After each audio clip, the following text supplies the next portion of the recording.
I came home early that evening. Not for any particular reason, just one of those days where everything wraps up faster than expected. Meetings ended early, the freeway was clear, and I thought it'd be nice to grab Lana's favorite Thai from that spot on 8th.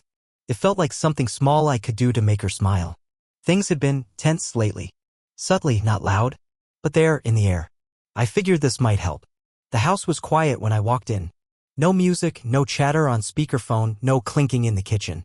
Just the low hum of the fridge and the occasional groan of the water heater. I set the takeout bag on the counter and called out Lana. No answer. Her car was in the driveway, so I figured maybe she was upstairs. That's when I noticed her phone. Sitting there on the dining table, face down, but the screen still lit. The glow pulsed once, then again. Curiosity isn't something I'm proud of, and normally I respect her privacy. We've always operated on that kind of unspoken trust. But something felt off. The air was thick in that subtle way that makes your neck itch. I flipped the phone over. It wasn't locked. Just open. Maybe from a quick swipe or forgotten screen tap. And there, front and center, was a reposted Instagram story. Not from Lana's usual account, it was a reshare from a hidden one I didn't recognize. Probably a Finsta. No name, just a profile picture of some abstract shape and a handle that meant nothing to me. The video was grainy, *T in a bar. A crowded one, dim with bursts of light from neon signs and cheap bulbs. It took a second for my eyes to adjust to what I was looking at. Then I saw her. Lana. Dancing. Not just dancing, moving like she belonged to someone. Like the guy behind her, hands around her waist, chin brushing her hair, was someone she knew well. Too well. The way she laughed, the way she leaned into him, it wasn't just a one-time moment caught by a mischievous camera. It looked practiced. Familiar. An asterisk mate. She had told me she was out with her girlfriends. I just stood there for a long moment, phone in hand, heart thudding loud enough that I thought I might hear it echo in the empty hallway. There's that weird disbelief your brain clings to when something doesn't add up. The part of you that says, maybe it's innocent. Maybe there's an explanation. Maybe this isn't what it looks like. But every second I stared at that video, the doubt got smaller. Shrunk down until all that was left was that gnawing, gut-deep certainty that something had shifted without me noticing.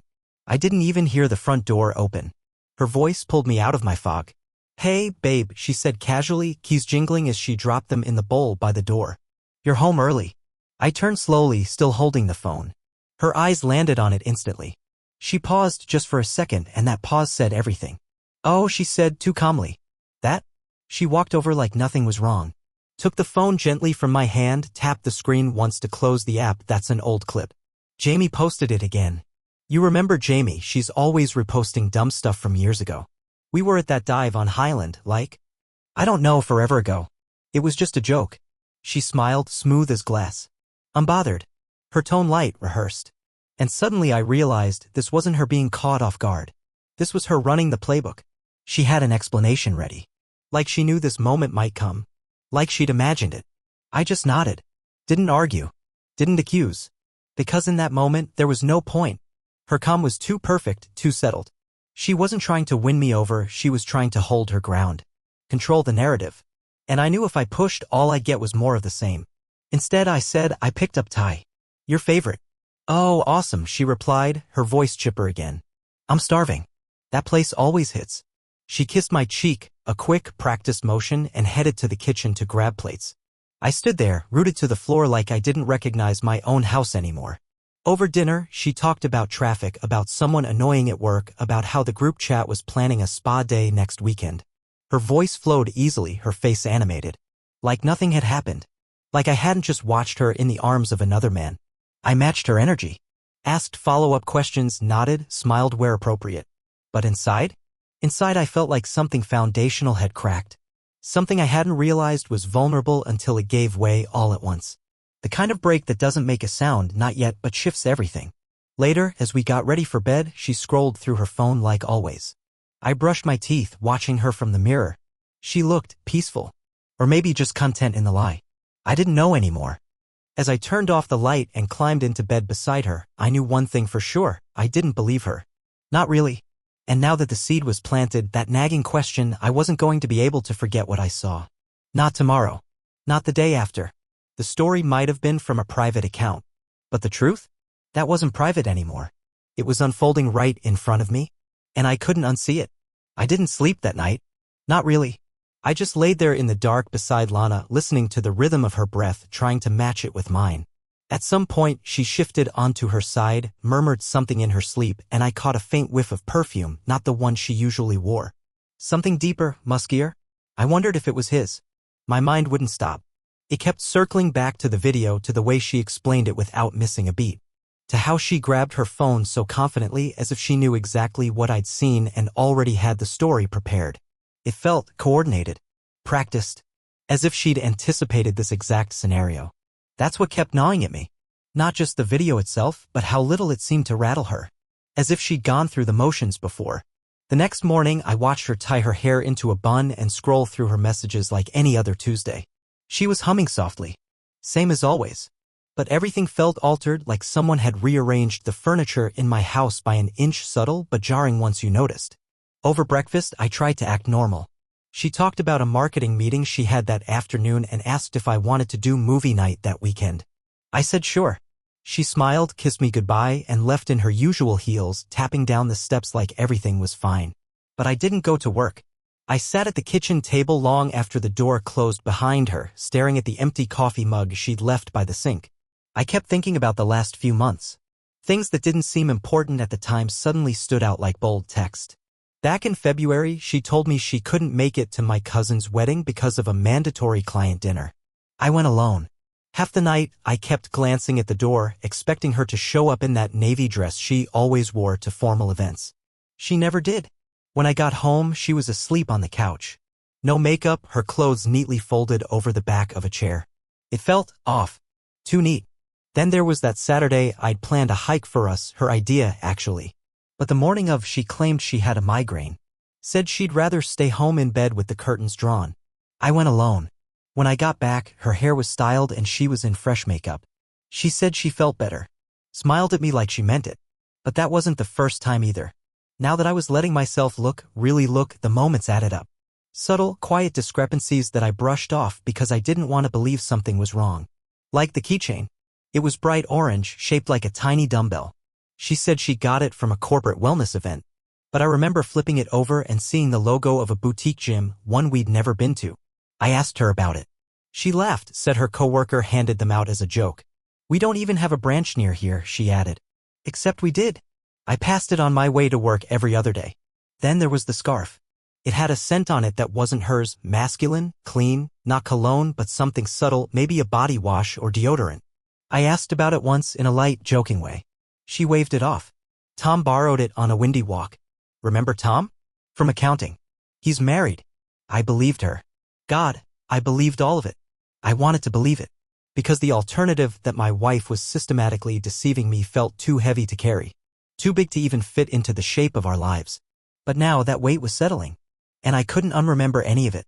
A few days later, she mentioned she'd be late that Friday. Her office was doing a team night. Pizza, drinks, nothing fancy. I smiled, nodded, played along. Said I'd probably grab a burger and catch the game at home. That Friday, she wore jeans that I hadn't seen in months and a blouse I didn't even know she owned. She sprayed a perfume I didn't recognize, not her usual citrusy one, but something sweeter, more deliberate. She looked stunning. Too stunning for pizza and office gossip. You look nice, I said. She smiled at me. Thanks.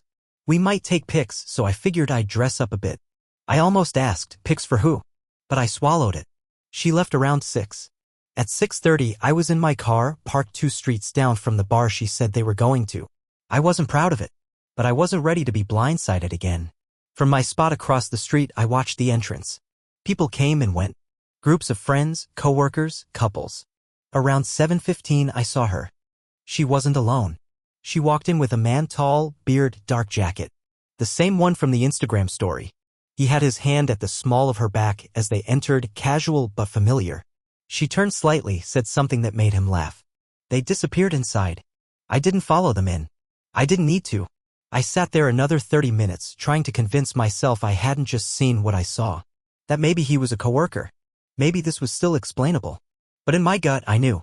I knew because her body language was different with him. Relaxed, affectionate. Like she'd already written the story of them in her head and now she was just living it out in pieces. That night, she got home around midnight. I was in bed pretending to be asleep. She tiptoed in, paused at the door, then headed to the bathroom. I heard the sink run, the soft clatter of makeup hitting porcelain. When she slipped under the covers beside me, I kept my breathing even. She didn't say anything. Didn't need to. The next morning, she made us pancakes. Wore a hoodie and asked if I wanted to go shopping later. I said maybe. She kissed my cheek like nothing had happened. Like I didn't know. But I did. And now that the pattern was clear, I realized something even worse than the betrayal itself. It didn't start last night. It started months ago. Maybe longer. The video wasn't the beginning. It was just the part one couldn't ignore. After that night outside the bar, something in me stopped hoping I was wrong. I wasn't guessing anymore. I wasn't speculating. I knew. I had known for days, maybe even weeks, but now I had images seared into my mind, Lana walking beside him, laughing, comfortable. The kind of comfort that takes time to build. Still, knowing isn't the same as proving. And I wasn't ready to confront her without something undeniable. I didn't want to give her any room to lie, any excuse to backtrack or spin it. I'd seen how well she could lie with a smile on her face and a cup of coffee in her hand. I needed more than my gut. I needed something concrete. So I did something I never imagined I'd do. I pulled Lana's old laptop out of the closet. It was buried behind boxes of holiday decorations and some of our wedding gifts we never used. She hadn't touched it since she got her newer model last year, the one with the fingerprint scanner. But this old one, I remembered the password. She hadn't changed it in years. Our anniversary followed by our dog's name. It opened without hesitation. Like it was waiting for me. At first, there was nothing. Just her old files, documents with work labels, vacation itineraries. But then I checked the trash folder. And there they were. Photos. Dozens of them. At first, I wasn't sure what I was looking at. The lighting was dim and the angles were awkward. But then I recognized the house, or at least the style. The kitchen counter was the same marble top as the Airbnb we rented for our 3rd anniversary. I still had the receipt buried in my inbox. I remembered the place because we had tried to book it again the next year, but it was already taken. Only this time I wasn't in the pictures. He was. The same man from the Instagram story. The same one from the bar. In one photo, Lana was curled up on a couch wrapped in the red and gray family blanket my mother had knit for us as a wedding gift. Her head rested on his chest. He was smiling, holding a wine glass, looking down at her like he had every right to be there. In another, they were in the kitchen, cooking. She wore one of my old flannels. I recognized the tear in the sleeve, and he stood behind her, arms around her waist, face buried in her neck. There was no room for misinterpretation. No room for hope. They were together, and it wasn't a one-time mistake. These were taken on different nights, judging by the clothes, the lighting, the meals on the stove. There was a timeline, an arc. This was something real to them anyway. The photo that hit hardest wasn't even the most explicit. It was one where she was lying on the couch alone, laughing at something off camera, holding a book we used to read together. Her feet were propped on his lap. She looked peaceful. Safe. As if she'd finally arrived at a version of happiness I wasn't part of. I copied everything. Every photo. Every metadata detail that showed date and time. I saved them to a flash drive, then uploaded them to cloud storage, just in case. I was calm, methodical. Detached almost. I told myself I had to be. That this wasn't the time to feel. That part would come later if there was a later. I closed the laptop and put it back where I found it. Then I sat on the floor for a long time, staring at the flash drive in my hand. I wasn't crying. I thought I might. But there were no tears. Just a dull pressure in my chest, like someone had vacuumed out all the air and left nothing in its place. I stood, walked into the kitchen, and made myself a sandwich I didn't finish. I stared at the fridge, the magnets, the photos of us from ski trips, summer vacations, lazy weekends. All lies now. Or maybe not lies, just expired truths. When Lana came home that evening, she greeted me with a kiss and a takeout bag. "Thought you might want sushi," she said, cheerful. "You seemed kind of tired this morning." She was glowing. Literally glowing. Her cheeks were flushed, her eyes bright. Her laugh felt lighter, like she'd shed something heavy. And maybe she had her guilt, her caution, her fear of getting caught. Maybe she convinced herself I'd never know. We ate together. She talked about a podcast she liked. Asked about my workday. I nodded, responded where I could. The entire time, the photos lived in my pocket, tucked into a flash drive no bigger than my thumb. That night, she fell asleep with her head on my shoulder. I stared at the ceiling, wide awake, replaying every moment, not just from that week, but from our entire marriage. How many times had she lied with that same ease? How many late meetings were actually nights in someone else's arms? How many canceled plans were just covers for secrets I wasn't invited to know? The scariest part wasn't that she lied. It was how normal it had all felt. How seamless. How undetectable until it wasn't. The next morning I called out of work. Said I wasn't feeling well, which wasn't a lie. I took the flash drive, drove to a print shop 20 minutes away and had every photo printed in matte finish. Not glossy. I didn't want them to shine. I wanted them dull, real, grounded. I flipped through them in my car afterward. In one, she was lying on a hammock, staring up at him, barefoot and smiling like she was exactly where she was meant to be. In another, they were at a bonfire. Her head on his shoulder. Marshmallows burning in the background. One photo was time-stamped from the same night she said she was helping her sister move. I had brought home pizza and eaten it alone, thinking she was lifting boxes and unpacking dishware. There was nothing else to say after that. Nothing left to question. That night, I moved my clothes into the guest room. Lana noticed, of course. "Why are you in there?" she asked, standing in the doorway, towel around her head, eyes narrowed in playful confusion. "Just trying it out," I said. She tilted her head. "Trying what out?" "Sleeping separate. I've been snoring a lot lately. Figured I'd give you some peace." She smiled, leaned against the frame. "Since when do you snore?" I shrugged. "Since this week, apparently." She laughed, shook her head. "You're weird." Then she walked away. And I sat on the bed, holding that laugh in my mind, trying to remember when it used to mean something. I didn't confront her. Not in the dramatic way I'd always imagined betrayal should be met. No shouting, no flying accusations, no demands for explanations. I already had the answers and they were ugly in their certainty. The photos weren't just proof. They were closure. The final period at the end of a long, painful sentence. So I chose silence. And that silence became my shield. Lana didn't notice at first. She thought the distance was temporary. A mood. Maybe work stress. She responded the way she always did when she sensed tension, with affection. The kind that didn't feel earned, just strategically deployed. She started sending me old photos of us, our honeymoon in Oregon, the goofy selfie we took in the backyard during the pandemic, her in my hoodie, both of us laughing. Each image was carefully selected, sent during midday lulls like mini time capsules meant to spark nostalgia. "Remember this?" she texted with a heart emoji. I did remember, but not the way she meant. I remembered that day vividly. I remembered how it felt to believe in us without suspicion. I remembered the kind of peace that comes from knowing someone has your back, fully, without conditions or secrets. But now every picture was a ghost, a reminder of how much she was willing to torch for something temporary. Still, I didn't push back. I told myself there was no point in arguing with someone who already made her choice, who had, in fact, been living that choice behind my back for months. If I engaged, I'd be pulled into her rhythm again, apologizing, rationalizing, doubting myself. And I was done with that. I started getting up earlier than usual, making coffee before she woke up, going for walks alone, returning only when it was time to work. I kept to the guest room. She teased me about it the first 2 nights. "Still snoring?" she asked, leaning against the doorframe, one brow raised. Apparently, I replied without looking up. The next morning, she brought me coffee. Sat on the edge of the bed like she used to when we were first dating, pretending to be casually affectionate, hoping I'd match the energy. "Want to do something this weekend?" she asked. "Just us." I didn't answer right away. She leaned in. "What about that cabin we stayed at 2 summers ago? I bet it's available." She was scrambling. I could see it in her eyes, the urgency behind her smile. The way her fingers toyed with the edge of the blanket. But the warmth in her gestures felt performative. Not out of love, but out of fear. She was trying to recapture something or maybe contain it before it slipped away. "No plans," I said finally. "You should go if you want." She blinked. "Without you?" "Yeah," I said. "Might be nice. Some solo time." I watched her expression shift just slightly. A flash of doubt crossed her face. But she didn't press. She smiled, leaned forward to kiss me on the cheek, and said, "Okay. But don't say I didn't try." By the end of that week, I had already met with a lawyer. A colleague had recommended someone discreet, experienced in cases like this. The kind where documentation mattered more than arguments. I came prepared, the flash drive, the prints, even the **T of the original Instagram story. My lawyer, a no-nonsense woman named Adrian, flipped through the evidence without blinking. "Do you want to go scorched earth?" she asked plainly. "Or do you want a clean exit?"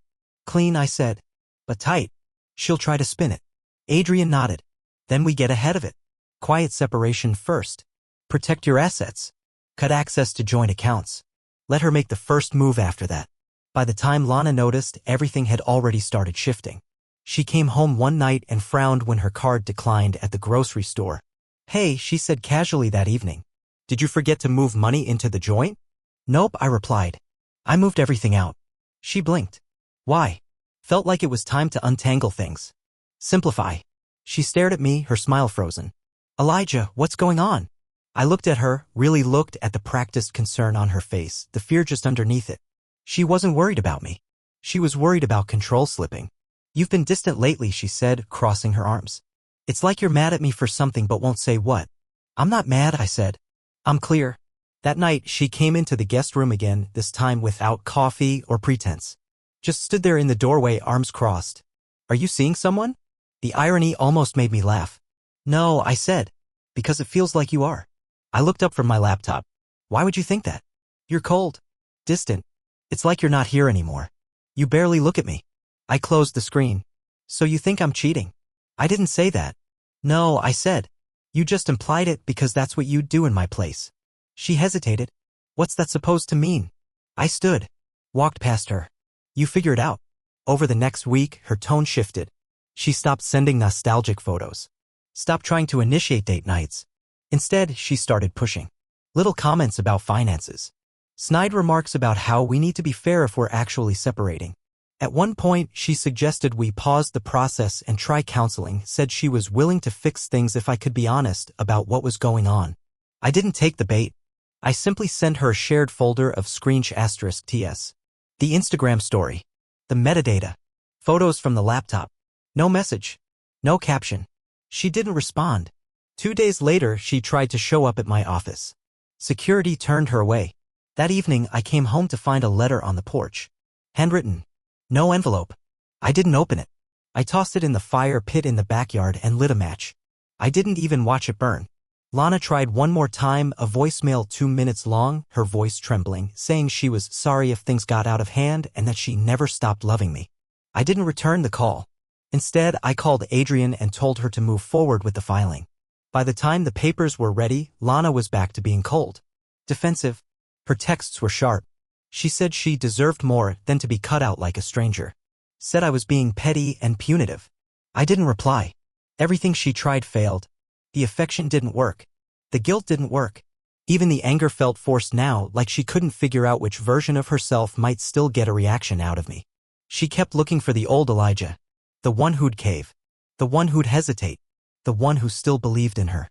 But he was gone. And the man who remained? Was done pretending. Once the papers were officially filed, the gloves came off.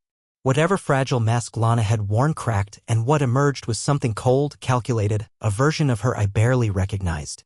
She didn't beg. She didn't cry. Not anymore. That phase had passed. Now it was tactics. Strategy. Threats dressed as negotiations. The first came through email. It was dressed up in polite language, phrases like fair division of property and mutually respectful outcomes. But beneath the veneer was a clear message. If I didn't cooperate, she'd make this hard. Very hard. She referenced the house, hinted at alimony. We built this life together, she wrote. I deserve to maintain a standard of living I've grown accustomed to. I forwarded the email to Adrian without a word. She responded in under an hour. She's testing boundaries. Hold firm. We have leverage. And we did. Lana didn't know how much I'd prepared. The printouts, the metadata, the financial breakdowns, it was all meticulously organized. Adrian's legal team had compiled a timeline so clean it looked like a criminal case. She even highlighted inconsistencies in Lana's spending, receipts from hotel rooms, rideshare logs, spot charges on days she claimed to be working late. The second wave came in person. I was leaving the office one evening when I spotted her outside the building, parked illegally with her hazard lights blinking. She stepped out of her car as I approached, arms folded, expression tight. We need to talk, she said. I kept walking. That's what lawyers are for. Elijah, she called, louder now, you don't have to do this. I stopped but didn't turn around. I'm already doing it. You're acting like I'm your enemy. You chose that role, I said, then walked to my car. She didn't follow. The next day, she escalated. She texted me, you want to take this to court? Fine. But if you think I'm walking away empty-handed, you're wrong. I will fight for every dollar. I will fight for this house. I didn't respond. Silence was my *P*N now. She left another letter on my doorstep the next morning, long, handwritten, every line veering between remorse and veiled threat. She wrote about how hard this was for her, how she made mistakes but didn't deserve to be punished. Then she warned that if I didn't meet her halfway, she'd expose everything. What everything meant, I didn't know. Maybe she thought framing herself as the victim would give her leverage in court. I didn't read the letter past that. I took a photo of it for documentation, then burned it with the first one. The fire pit in the backyard had become a kind of ritual. Quiet. Final. No theatrics, just ash. Adrian filed a restraining boundary request shortly after, limiting her ability to show up at my workplace. It wasn't a full restraining order, but it was enough. The firm's security already knew her by sight. They called me any time she stepped within 50 feet of the lobby. One afternoon, I got a call from HR. She'd emailed the company's general inbox with vague accusations about my conduct. Said I was acting erratically, that she was concerned for my mental health. She wanted someone to check on me. It was a desperate move. A last-ditch attempt to shift the narrative. I met with HR that same day, explained the situation, showed them my documentation. The screen grabs, the legal proceedings, the logs. They backed off. We're here if you need support, they said. Otherwise, this is a personal matter. She tried to P*Ni's concern. When that didn't work, she turned to guilt. She texted one night around 11 p.m., "We were happy once. Doesn't that matter? Are you really going to erase all of that?" I didn't reply. Because I didn't have to. By then, I had already moved into a small apartment downtown. Clean, minimal. One bedroom, good lighting, not far from the train. I didn't take much from the house, just essentials. My guitar, some books, a couple of mugs I'd always liked. I left the furniture, the kitchenware, the photographs. Let her keep the echoes of our old life. They didn't belong to me anymore. She noticed. And she hated it. Because for the first time, she had nothing left to hold over me. No affection to dangle. No financial thread to pull. No emotional wound she could press for a reaction. I was numb. And she couldn't stand it. A week later, she called Adrian directly. Left a voicemail on the office line. Said she wanted to settle things quietly and cut losses before this got ugly. Adrian played me the recording during our next meeting. "She's backpedaling," she said. "The tone's changed. You've got her on defense now. She doesn't get to dictate the tone anymore," I said. Adrian nodded, slid the finalized financial disclosures across the table. "Then let's finish this." That night, Lana sent a final message. Long rambling. Something between a farewell and a last attempt at manipulation. It began with, "I didn't mean for things to end this way." It ended with, "If this is really the life you want, then fine. I hope it's worth it." I read it once. Just once. Then I deleted it. No *TS. No reply. I didn't need it hanging around. I didn't need anything else from her. I was done carrying the weight of her choices. The legal finalization was weeks away, but emotionally I had already left. Not in anger. Not in grief.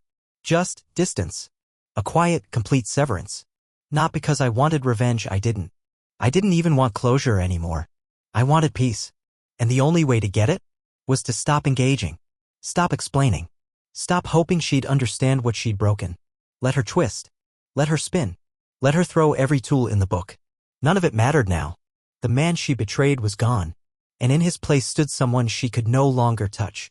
In court, Lana showed up in soft colors and a restrained face, like she was playing a role, one she thought the judge might sympathize with. She claimed emotional neglect. Said I had shut down, grown cold, pulled away without explanation. Her voice trembled in all the right places. But Adrian had come prepared. She laid out the timeline with precision, dates, messages, *TS photos. The metadata on the images alone was enough to dismantle Lana's story. Each claim she made unraveled under the weight of actual evidence. There was no room for spin. The judge didn't drag things out. Once everything was presented, the ruling came swiftly. No alimony. The house went to her as I had already requested. I didn't want it. It wasn't a home anymore, just a stage where the worst version of my marriage played out. I walked out of the courtroom without ceremony. No handshakes. No glances back. Lana called after me once, soft and uncertain, but I kept walking. That name, my name in her mouth, meant nothing now. Freedom felt quiet. Not victorious. Not cathartic. Just still. I moved to a smaller city a few hours away. Rented a modest apartment with hardwood floors and no shared history.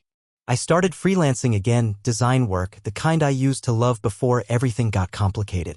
The first few weeks were slow. Strange. I didn't know what to do with all the silence. But slowly, the silence turned into something else. Room. Months passed. One Saturday morning, I found myself at a cafe called Forge and Bean. I liked the place. Brick walls, big windows, just the right amount of background chatter. I was sketching out a logo for a client when a song played over the speakers, one Lana used to use in her anniversary videos. I froze for a moment, let the melody wash over me. And surprisingly, it didn't hurt. It just existed. There was no flash of pain, no sharp pull in my chest. Just distance. Like watching an old movie I barely remembered liking. I finished my coffee, packed up my sketch pad. As I stepped outside, someone passed by me on the sidewalk, Amber. She used to bartend at the place Lana went to that night. The night of the video. Our eyes met. She gave me a small, quiet nod of recognition. I returned it. Neither of us said anything. We didn't need to. I wasn't looking for anything anymore. Not closure. Not connection. I'd stopped trying to figure out why Lana did what she did. Stopped wondering if she regretted it. Some stories don't end with resolution. They just end. And that's okay. I walked home with the sun on my face, the city buzzing softly around me. No texts to check. No lies to untangle. Just a clean horizon. For the first time in a long time, I felt like I belonged to myself again. And that was enough.